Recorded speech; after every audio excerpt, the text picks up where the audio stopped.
ভিডিঅ'ক লৈ তোলপাৰ লাগিছে সমগ্ৰ দেশত কেনেকৈ নিৰ্বাচনী বিষয়ে খেলিমেলি কৰিছিল ভোটত কিয়নো ভোটৰ খেলিমেলি কৰি বিজেপি নেতাক জয় কৰাৰ অভিযোগ উত্থাপন হৈছিল এগৰাকী নিৰ্বাচনী বিষয়াৰ বিৰুদ্ধে আৰু এগৰাকী নিৰ্বাচনী বিষয়া চণ্ডীগড়ত মেয়ৰ নিৰ্বাচন হৈছিল আৰু মেয়ৰ নিৰ্বাচনত এগৰাকী নিৰ্বাচনী বিষয়া আছিল প্ৰিজাইডিং অথৰিটি বুলি উল্লেখ কৰা হৈছে নিৰ্বাচনী বিষয়া আটাকৈ ভোটৰ খেলিমেলি কৰিছিল কেৱল বিজেপি নেতাক জয় কৰাবৰ বাবে এইগৰাকী নিৰ্বাচনী বিষয়ৰ বিৰুদ্ধে অভিযোগ উত্থাপন হৈছে কেৱল বিজেপি নেতাক জয় কৰাবৰ বাবে এইগৰাকী নিৰ্বাচনী বিষয় আটাকৈ ভোটৰ খেলিমেলি কৰিছিল আৰু তাৰ পাছতেই সমগ্ৰ দেশতে সৃষ্টি হৈছে তীব্ৰ প্ৰতিক্ৰিয়া আমি জনাইছো বিশেষ খবৰ চণ্ডীগড়ৰ মেয়ৰ নিৰ্বাচনক লৈ সমগ্ৰ দেশতেই তীব্ৰ প্ৰতিক্ৰিয়া নিৰ্বাচনী বিষয় কেমেৰাৰ সন্মুখত কৰিলে ভোটৰ খেলিমেলি কেমেৰাৰ সন্মুখত ভোট খেলিমেলি কৰি জয় কৰা হৈছে বিজেপি নেতাক আৰু ভোট খেলিমেলি সমগ্ৰ দৃশ্য কেমেৰাত বন্দী হৈছে ভয়ংকৰ অভিযোগ উত্থাপন হৈছিল নিৰ্বাচনী বিষয়ৰ বিৰুদ্ধে ভোট খেলিমেলিলে বিজেপি নেতাক জয় কৰাৰ মহা অভিযোগ উত্থাপন হৈছে 8 ভোটৰ খেলিমেলিলে বিজেপিৰ প্ৰাৰ্থী জয় কৰাৰ অভিযোগ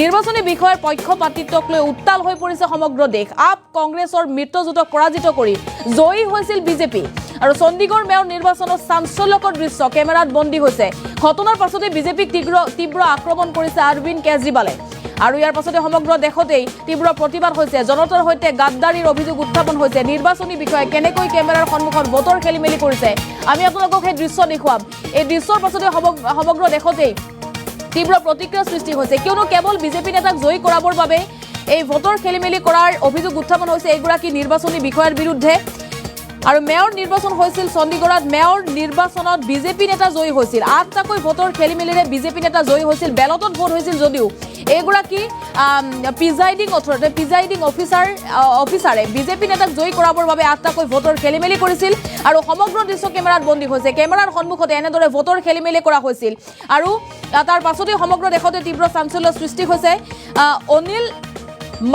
অনিল মাছিৰ বিৰুদ্ধে অভিযোগ উত্থাপন হৈছে সেই সময়ত উপস্থিত আছিল অনিল মাছি প্ৰিজাইডিং অফিচাৰ হিচাপে আৰু তেওঁ 8টাকৈ ভোটৰ খেলিমেলি কৰিছিল কেৱল বিজেপি নেতাক জয় কৰাবৰ বাবে মহা অভিযোগ উত্থাপন হৈছে তাৰ পাছতে বিৰোধী দলে উভতি ধৰিছে বিজেপি কিয়নো বিৰোধীক পৰাজিত কৰি মেয়ৰ নিৰ্বাচনত জয় হৈছিল বিজেপি ভোটৰ খেলিমেলিলে বিজেপি জয় হোৱাৰ অভিযোগ উত্থাপন হৈছিল তাৰ পাছতে প্ৰতিবাদ হৈছিল আৰু এইবাৰ সমগ্ৰ দৃশ্য কেমেৰাত বন্দী হোৱা দেখিবলৈ পোৱা গৈছে কেনেকৈ নিৰ্বাচনী বিষয়াই ভোটৰ খেলিমেলি কৰিছিল সমগ্ৰ দৃশ্য এনেদৰে কেমেৰাত বন্দী হোৱা দেখিবলৈ পোৱা গৈছে 8টাকৈ ভোটৰ খেলিমেলি কৰা হৈছিল আৰু 8টা ভোটৰে বিজেপি প্ৰাৰ্থী জয় হৈছিল বিজেপি প্ৰাৰ্থী জয় হোৱাৰ বাট মুকলাইছিল এগৰাকী নিৰ্বাচনী বিষয়াই নিৰ্বাচনী বিষয়ৰ পক্ষপাতিত্বক লৈ সমগ্ৰ দেশতে উত্তাল পৰিস্থিতিৰ সৃষ্টি হৈছে আপ আৰু কংগ্ৰেছৰ যি মিত্ৰজোঁট সেই মিত্ৰজোঁটক পৰাজিত কৰি চণ্ডীগড়ৰ মেয়ৰ নিৰ্বাচনত জয় হৈছিল বিজেপি আৰু আজিৰ দিনটো যিহেতু ইভিএমক লৈ তীব্ৰ প্ৰতিবাদৰ সৃষ্টি হৈছিল আমি আপোনালোকক সেই দৃশ্য দেখুৱাম ইভিএমক লৈ নিৰ্বাচনী বিষয়ৰ কাৰ্যালয় ঘেৰাও কৰা হৈছিল কাৰ্যালয়ৰ সন্মুখত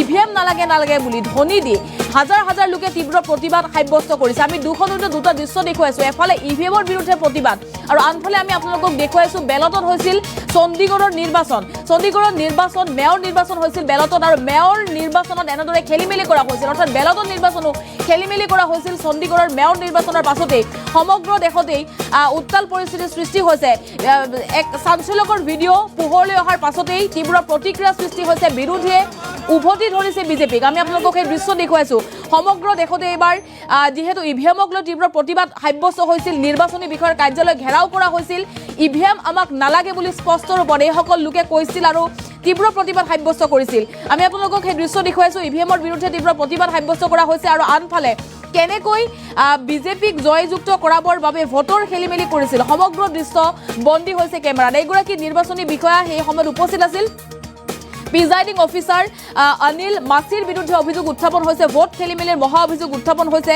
এনেদৰে বিজেপি নেতাক জয় কৰা বুলি দাবী কৰা হৈছে অৰ্থাৎ ভোটৰ খেলিমেলি কেনেকৈ কৰা হৈছিল সমগ্ৰ দৃশ্য কেমেৰাত বন্দী হৈছে চণ্ডীগড়ৰ মেয়ৰ নিৰ্বাচনত যিহেতু বিজেপি জয় হৈছিল আৰু আপ আৰু কংগ্ৰেছৰ মিত্ৰজোঁটক পৰাজিত কৰি জয় হৈছিল বিজেপি নেতা তাৰ পাছতেই তীব্ৰ প্ৰতিক্ৰিয়া সৃষ্টি হৈছিল আৰু জানিব পৰা মতে 8টাকৈ ভোটত বিজেপি নেতা জয় হৈছিল আৰু বেলটত নিৰ্বাচন হৈছিল 8টা ভোটৰ খেলিমেলি কৰিছিল নিৰ্বাচনী বিষয়া অৰ্থাৎ নিৰ্বাচনী বিষয়াই এই সমগ্ৰ ঘটনাৰ সৈতে জড়িত থকাৰ অভিযোগ উত্থাপন হৈছিল আৰু অৱশেষত এক চাঞ্চল্যকৰ ভিডিঅ' পোহৰলৈ অহা দেখিবলৈ পোৱা গৈছে আমি আপোনালোকক দেখুৱাইছো এই ভিডিঅ' এই চাঞ্চল্যকৰ ভিডিঅ' পোহৰলৈ আহিছে। এনেদৰে নিৰ্বাচনী বিষয়াই ভোটৰ খেলিমেলি কৰিছিল। চণ্ডীগড়ৰ মেয়ৰ নিৰ্বাচনত যি ঘটনা, সেই ঘটনাৰ পাছতেই সমগ্ৰ দেশতে তীব্ৰ উত্তাল হৈ পৰিছে পৰিস্থিতি। বিজেপিক চোকা সমালোচনা কৰিছে আপৰ লগতে বিৰোধী দলে।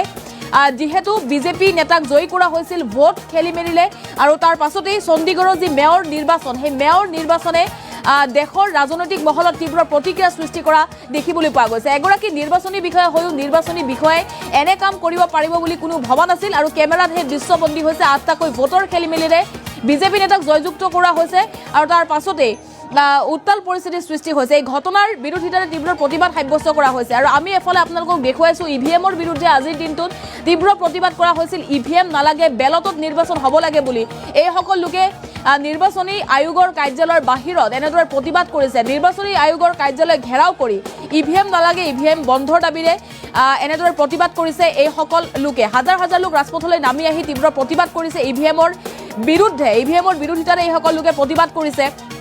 আৰু আমি আনফালে দেখুৱাইছোঁ চণ্ডীগড়ত যি মেয়ৰ নিৰ্বাচন, সেই মেয়ৰ নিৰ্বাচনত বিজেপি প্ৰাৰ্থীক জয়যুক্ত কৰাবৰ বাবে নিৰ্বাচনী বিষয়াই ভোটৰ খেলিমেলি কৰিছিল। নিৰ্বাচনী বিষয়াৰ বিৰুদ্ধে মহা অভিযোগ উত্থাপন হৈছে, আৰু তাৰ পাছতেই বিৰোধীয়ে অভিযোগ আনিছিল, আৰু তাৰ পাছতেই এক ভিডিঅ' ভাইৰেল হোৱা পৰিলক্ষিত হৈছে ছ'চিয়েল মিডিয়াত। আৰু এয়া মেয়ৰ নিৰ্বাচনৰ ভিডিঅ' আছিল। এইগৰাকী প্ৰিজাইডিং অফিচাৰ উপস্থিত আছিল, আৰু এইগৰাকী অনিল মাছিয়ে ভোটৰ খেলিমেলি কৰাৰ অভিযোগ উত্থাপন হৈছে। 8টাকৈ ভোটৰ খেলিমেলিৰে বিজেপি নেতাক জয়যুক্ত কৰাইছিল চণ্ডীগড়ৰ মেয়ৰ নিৰ্বাচনত।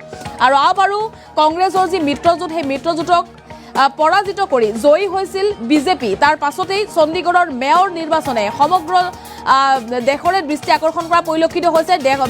ৰাজনৈতিক মহলত তীব্ৰ প্ৰতিক্ৰিয়া সৃষ্টি হৈছে, কিয়নো এগৰাকী নিৰ্বাচনী বিষয়াই যিগৰাকী নিৰ্বাচনী বিষয়াৰ উপস্থিতিত ভোট গ্ৰহণ হৈছিল, আৰু সেই নিৰ্বাচনী বিষয়াই উপস্থিত থকা নিৰ্বাচনী বিষয়া, দায়িত্বত থকা নিৰ্বাচনী বিষয়া অনিল মাছিয়ে এনেদৰে ভোটৰ খেলিমেলিৰে বিজেপিক জয়যুক্ত কৰাৰ গুৰুতৰ অভিযোগ উত্থাপন হৈছে। বিজেপিৰ প্ৰতি বিশ্বাসযোগ্যতা দেখুৱাই কেমেৰাৰ সন্মুখত এনেদৰে ভোটৰ খেলিমেলি কৰিছিল নিৰ্বাচনী বিষয়াই। মেয়ৰ নিৰ্বাচনত বিজয়ী হৈছিল বিজেপি, আৰু জনতাৰ সৈতে এয়া গাদ্দাৰী বুলি অভিযোগ কৰিছে বিৰোধীয়ে।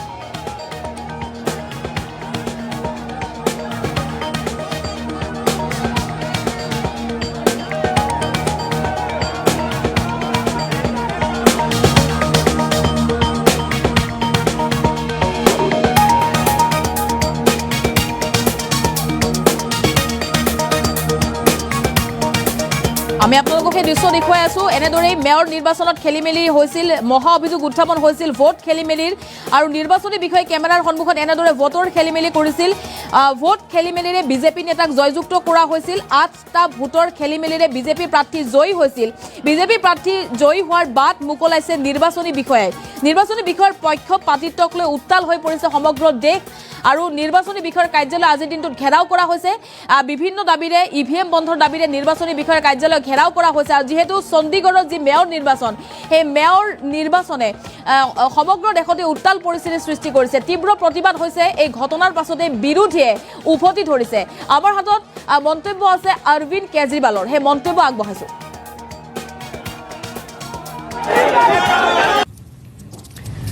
बड़ी इंटरेस्टिंग चीज है कि चुनाव के पहले कल ऑर्डर जारी करके चंडीगढ़ एडमिनिस्ट्रेशन ने मीडिया की एंट्री बैन कर दी। तो इसका मतलब नीयत तो शुरू से ही खराब थी, प्लान तो षड्यंत्र तो पहले से ही बना रखा था इन लोगों ने कि गड़बड़ करनी है। इतने बड़े स्तर के ऊपर चंडीगढ़ के मेयर के चुनाव के लिए आज तक कभी भी इतनी वोट इनवैलिड नहीं डिक्लेयर की गई।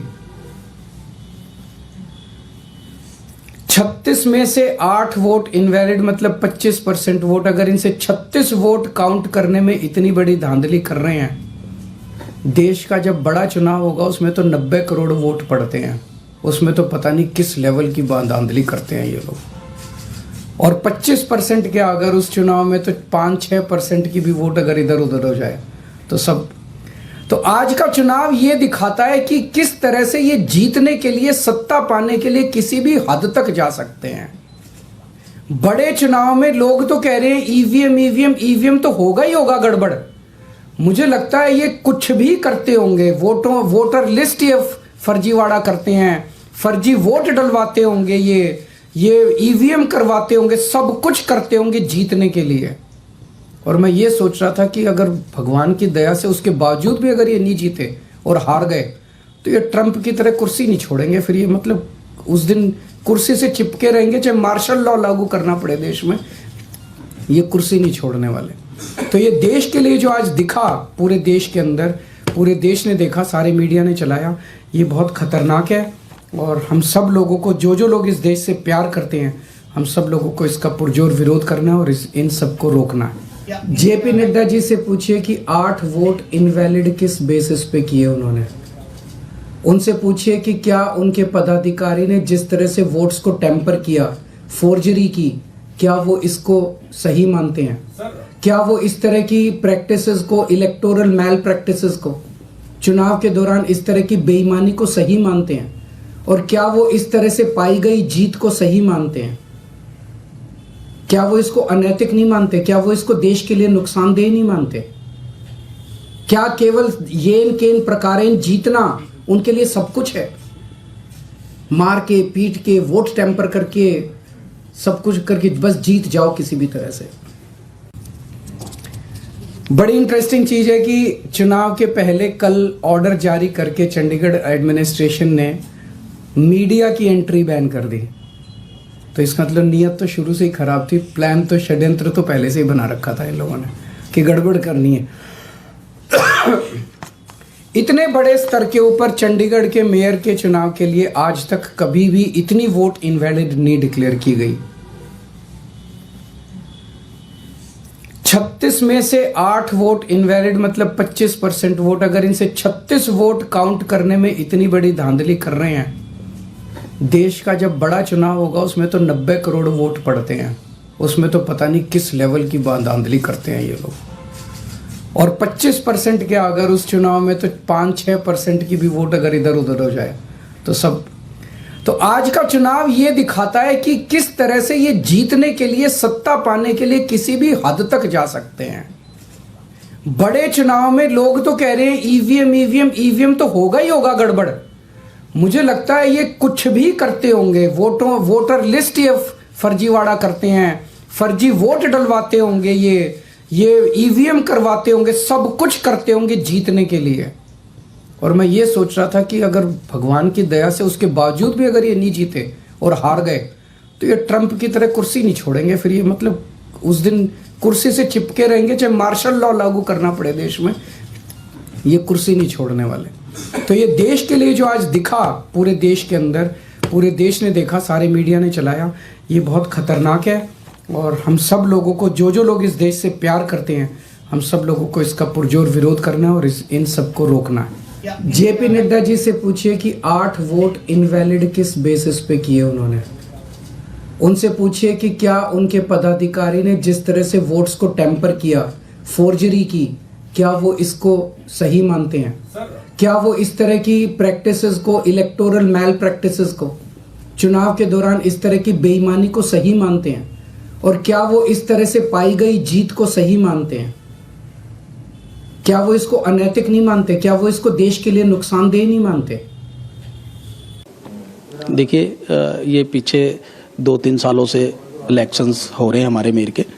काफ़ी साल से, 9 सालों से मेयर भाजपा का बनता आ रहा है चंडीगढ़ के अंदर।